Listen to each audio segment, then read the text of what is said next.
All right, we're going to chain the same series we did before, but in conjunction with an outside pass. So we'll go outside pass to our split squat or our cut pass. Let's give it a shot.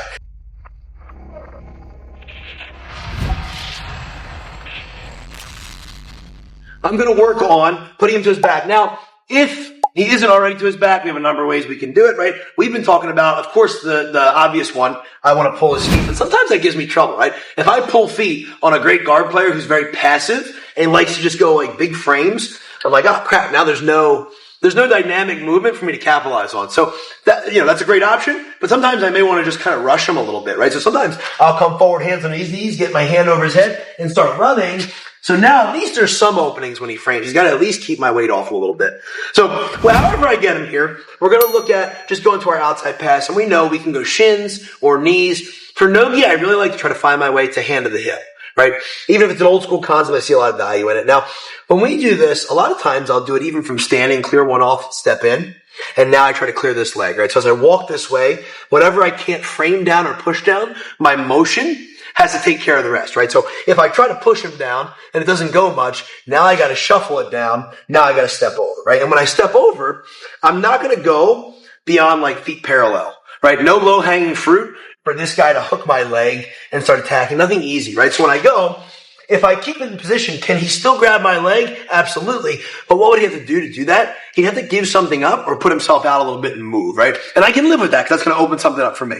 So as we're here, of course, I have my cut pass option. And this is going to become the same thing that we've done from the ground and the same thing that we've done from knee shield, right? So as I start to look to go, my first option, of course, is to take a small step over, load myself down, and walk and go to an outside pass, right? This isn't an outside pass video.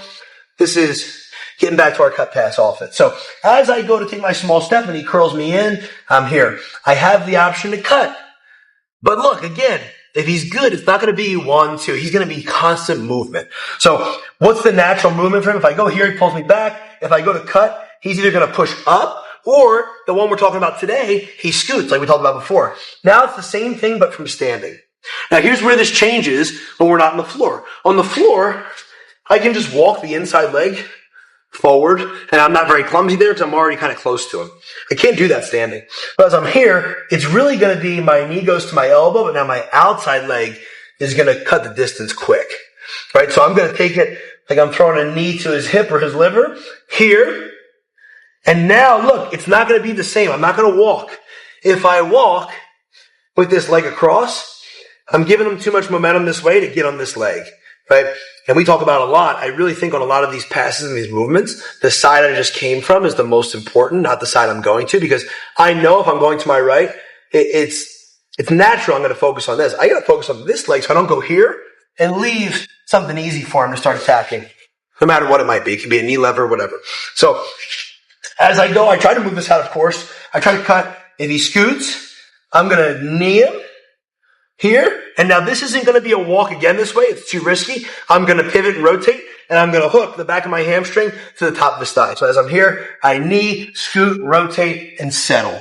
And now on this one, you can see our feet a little better than the previous one, where I'm going to hide my feet. So I'm going to sit in an L, but my hips have to be parallel, right? If I'm perpendicular, we're making an L, no good. Right, better than maybe knee shield, but look, he's one motion away from the frame and a knee shield and back to neutral or a fair fight. I have no interest in that, right?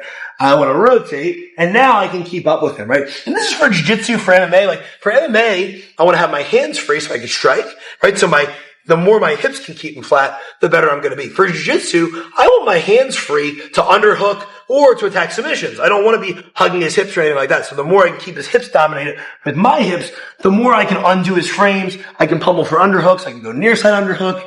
It leaves my options open. So this is the dynamic version.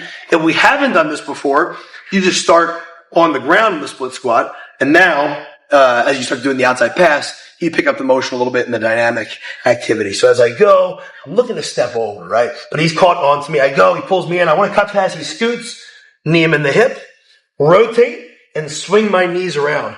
So my feet wind up in my butt, and I end up parallel. But this leg is king, right? I know I can't go too far this way. Like, even my knee peeking through is risky, right? I don't want to be here Now he's going to take me over every time. So I'm enough where I can see my knee, but look, I should be 50-50 in each leg. So if he bridges this way, nothing too crazy. And if he tries to get on his side, I can meet him with pressure and walk him back down.